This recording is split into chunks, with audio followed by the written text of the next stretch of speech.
नमस्कार, मी सुजाता तुम्हा सर्वांचं माझ्या नवीन व्लॉगमध्ये स्वागत करते। तर मी काल माझ्या गुरुवारचे जे व्रत होतं त्याचं उद्यापन केलं होतं आणि उद्यापन झाल्यानंतर आज आहे ती मी उत्तरपूजा करत आहे। सो या ठिकाणी देवपूजा आहे ती मामांनी सकाळीच केलेली होती आणि फक्त आता देवीची उत्तरपूजा करायची राहिलेली। सो देव हे इथले उचललेले मामांनी, आता मग मी ही पूजा आहे ते फक्त उतरवून घेत आहे। पूजा मांडताना आपण खूप उत्साहात पूजा मांडतो। ॲक्च्युली आपण खूप हॅप्पी असं म्हणजे एकदम वेगळ्याच फिलिंग असतात, पण ते उतरताना नको वाटतं का काय माहिती। आणि आता या ठिकाणी मी पूजा आहे ते हळूहळू उतरवून घेत आहे। फुलं वगैरे मांडले होते ते फुले वगैरे पहिल्यांदा मी काढून घेत आहे आणि नंतर पुढे जी मांडलेली विडा पानं वगैरे ते सर्व काढून घेते। मग जे आपली लक्ष्मीचं आपण प्रतिरूप केलेलं आहे, जो कलश मांडलेला आहे ते मी घेते खाली उतरवून वगैरे। आणि मग ते सगळं व्यवस्थित आता तर काय शेवटचाच गुरुवार झालेला, म्हणजे पूजा आपण काही नेक्स्ट टाईम पुन्हा मांडणार नाहीत पुढच्याच वर्षी डायरेक्टली। सो हे सर्व दागिने वगैरे व्यवस्थित ठेवून द्यायचे आहेत, मुखवटा वगैरेही मला व्यवस्थित ठेवून द्यायचा होता, त्यामुळे म्हटलं मग व्यवस्थित सर्व ठेवून मगच आवरून झाल्यानंतर मग दुकानात जायला येईल। सो आता ही पूजा आहे त्या अगोदर व्यवस्थित मी उतरवून घेत आहे। आणि जे 5 पालवी आहेत त्या नदीला वगैरे सोडल्या तरी चालतात, पण आमच्याकडे नदी खूप लांब आहे। सो मग मी ते ह्या 5 पालवी आहेत त्या कोणाच्याही पायाखाली येऊ नये अशा ठिकाणी घराच्या मागे आमच्या बेलाचं झाड आहे तिथे टाकते। देवीचं वस्त्र आहे ते ॲक्च्युली खूप जुनं आहे, 2-3 वर्ष झालं असेल मी तेच वापरते। पण आता मला ॲक्च्युली बनवायचं होतं साडीचं कापड ब्लाऊजचं जे उरतं त्याचं, पण मला वेळच मिळाला नाही। बनवायचं म्हणत ते ॲक्च्युली विसरूनच जात होतं। सो आता मी बनवणार आहे पुढच्या वेळेला नक्कीच। आपण जे विड्यासाठी वापरलेले सुपारी हळकुंड वगैरे ते पण मी एका वाटीमध्ये भरून ठेवलेलं देवाऱ्यामध्ये। पुस्तक वगैरे आहे ना, मुखवटा वगैरे तो सर्व एका ठिकाणी व्यवस्थित ठेवला होता, कारण ते नेक्स्ट टाईम लागतं आपल्याला म्हणून। आणि हे तांदूळ आहेत ते ॲक्च्युली आमच्या घरात कोंबड्या आहेत त्या कोंबड्यांना टाकण्यासाठी ठेवले होते, कारण की आता ते ॲक्च्युली वापरायचे होते पण आमच्या घरात उंदीर पण खूप आहेत। सो उंदीर त्याच्या पूजेमध्ये हे नाचायचे वगैरे, मग सो म्हटलं ते कोंबड्या वगैरे खातील म्हणून मी कोंबड्यांसाठी ठेवलेलं। ब्लाऊज पीस पण धुवून वगैरे स्वच्छ ठेवलेलं। आणि या ठिकाणी पूजा म्हणजे काढून झाल्यानंतर सर्व साहित्य ते व्यवस्थित ठेवून दिलं होतं मी।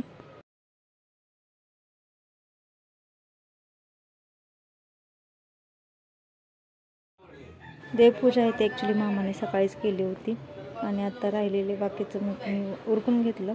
तर या ठिकाणी झालेली आहे आमची देवपूजा सर्व।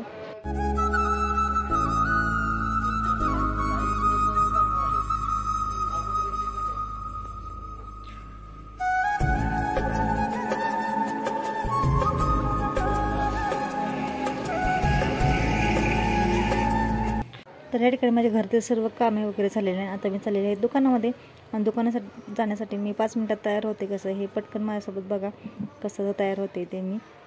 माझं स्किन रुटीन आहे ते खूप सिम्पल आहे आणि कोणालाही करता येईल असंच आहे। या ठिकाणी हे रोज वॉटर आहे, सो ते मी अगोदर माझ्या चेहऱ्यावरती स्प्रे करून घेते। ज्या स्वस्तात मस्त अशा वस्तू आहेत त्या मी वापरत असते। रोज वॉटर आहे ते डेली वापरते सकाळी दुकानात जायच्या अगोदर जेव्हा तयार होते त्यावेळेला ते चेहऱ्यावरती सुकवून घेते आणि नंतर मग मॉइश्चरायझर वापरते, कारण की ॲक्च्युली माझी स्किन आहे ती खूप ड्राय आहे। तर मी निव्हियाची क्रीम आहे ती या ठिकाणी वापरते माझ्या चेहऱ्याला मॉइश्चरायझ व्हावं म्हणून, कारण ड्राय स्किनमुळे खूप चेहरा आहे तो कोरडा पडतो आणि मग ते पावडर जर लावली तर मग खूप असं ड्राय आणि पांढरं दिसतं। सो त्यामुळे मग मी ती निव्हियाची क्रीम आहे ती वापरते।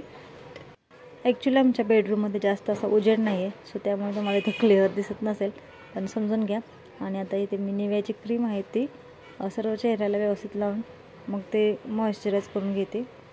आणि हो, हीच क्रीम मी माझ्या होटांनासुद्धा म्हणजे सॉफ्ट बनवण्यासाठी वापरते, कारण की ही क्रीम मी जेव्हापासून वापरते तेव्हापासून माझ्या थंडीत कधीच होठ फुटत नाहीत, कारण ॲक्च्युली त्या म्हणजे त्याच क्रीमने माझे होठसुद्धा सॉफ्ट वगैरे होतात।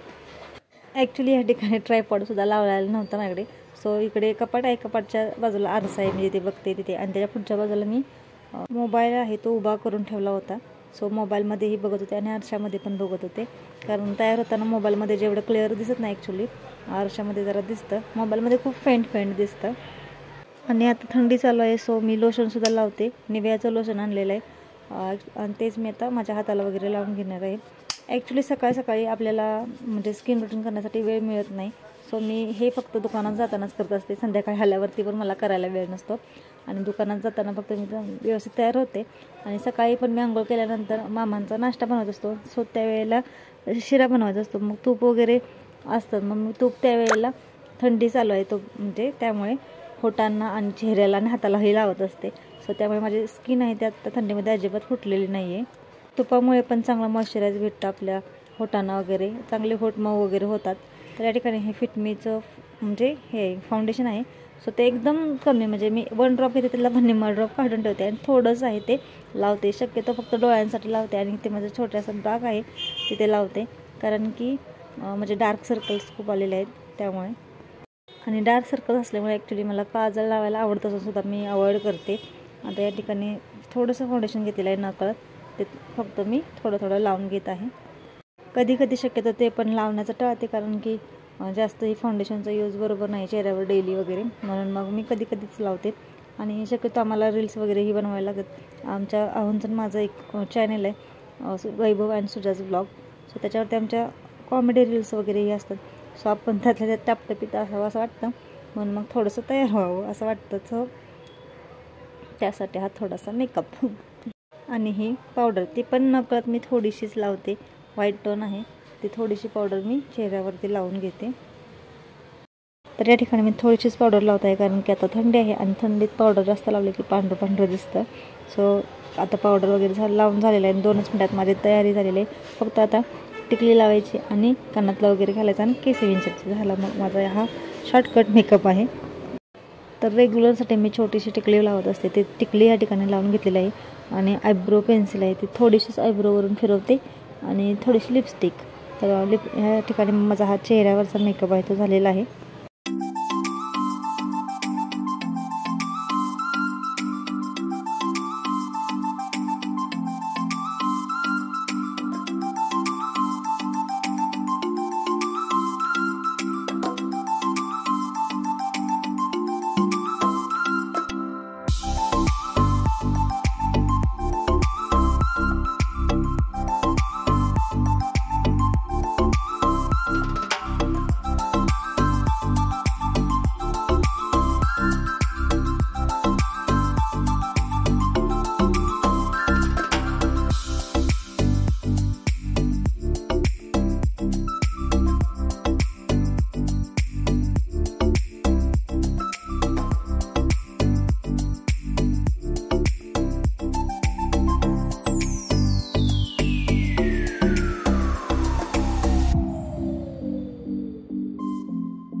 तर घरामध्ये तयारी झाल्यानंतर आता मी आलेले आहे डबा वगैरे भरून दुकानामध्ये. आणि जो खालचा ब्लाऊज आहे तो कंप्लीट करायचा राहिला तर तो मी पहिल्यांदा करायला घेतलेला आहे, कारण तो द्यायचा होता कस्टमरला आणि आता तो पूर्ण कंप्लीट करून घेते.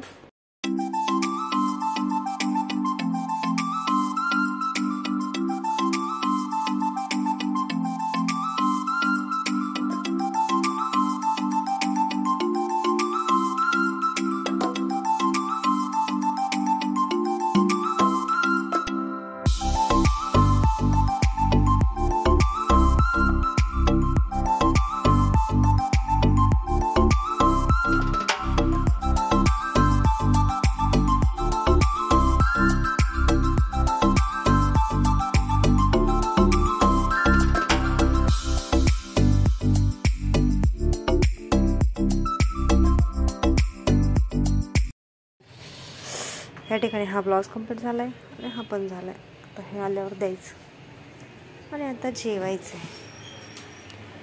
या जेवायला आहोंचं एडिटिंग. तर जेवण झाल्यानंतर या ठिकाणी त्याच मुलीचे कस्टमर म्हणजे जिचे ब्लाऊज होते तिची साडी होती आणि त्या काठांना आपण शिलाई मारायची होती. सो मी तिला कॉल केला आणि विचारलं कन्फर्म की शिलाई मारायची आहे का. सो ती म्हणली हो मारा. मग पण ती म्हणली ब्लाऊज न्यायला मी आत्ता येणार नाही. एवढ्या गडबडीत तिचे ब्लाऊज पूर्ण केले आणि ती बरोबर सासरीने गेलेली काही कामानिमित्त आणि ती म्हणली मी नंतर संक्रांतीला येणार आहे त्यावेळेला हे ब्लाऊज घेऊन जाते.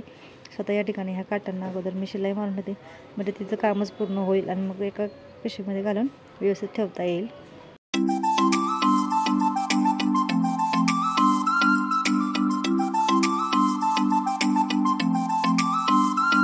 त्या कस्टमरचं सर्व काम झाल्यानंतर आता या ठिकाणी मी हा मामींचा आमच्या ब्लाऊज घेतलेला आहे, म्हणजे सासूबाईंचा तो ब्लाऊज आता मी पूर्ण करून घेत आहे. तर आता या ठिकाणी घरी आल्यानंतर जेवण वगैरे झाल्यानंतर आता मी घरी काम करत आहे. सो हीच मामींची साडी आहे. तिला हा पिको फॉल केलेला आणि हातशिलाईसाठी घरी आणली होती. सो त्याला आधी हातशिलाई करून घेतली आणि ती बाजूला ठेवली आणि त्यांचे जे ब्लाऊज होते ते 2 होते ते शिवलेले ॲक्च्युली, हा रेड कलरचा आणि येलो कलरचा. तर त्याला हातशिलाई करायची होती आणि हुक लावायचे होते. आणि हा एक आहे तो त्यांचा म्हणजे चांगली साडी होती, ते त्यांनी काशीला गेलेली त्यावेळेला त्यांनी आणलेली. सो तोही ब्लाऊज शिवून ठेवलेला मी आणि तोही आणलेला. तर त्याला हुक वगैरे लावून ठेवलेले आहेत आणि बाकीचे ब्लाऊज आहेत त्याला हुक लावायचे होते.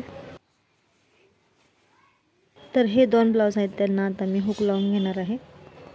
तर दुकानामध्ये होईल तेवढं मी स्टिचिंगचं काम करत असते आणि जे हातशिलाईचे वगैरे काम असतात, हुक वगैरे लावायचे असले तर ते घरी आणते पिको फॉल करण्यासाठी, कटिंग करण्यासाठी.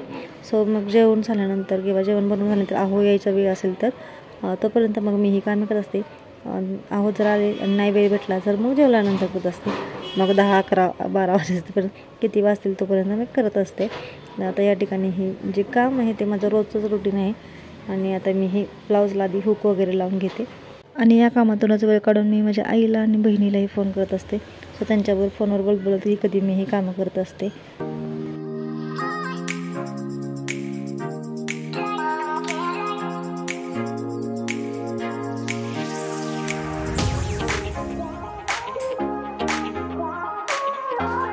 तर आता या ठिकाणी माझे हे ब्लाऊजचं सर्व काम झालेलं आहे आणि माझा हा व्लॉग पण मी इथेच एंड केला आहे. तुम्हाला माझा हा व्लॉग कसा वाटला आहे मला कमेंट करून नक्की सांगा. आवडला असेल तर लाईक करा, शेअर करा आणि सबस्क्राईब करायला विसरू नका. हा व्हिडिओ शेवटपर्यंत बघितल्याबद्दल धन्यवाद.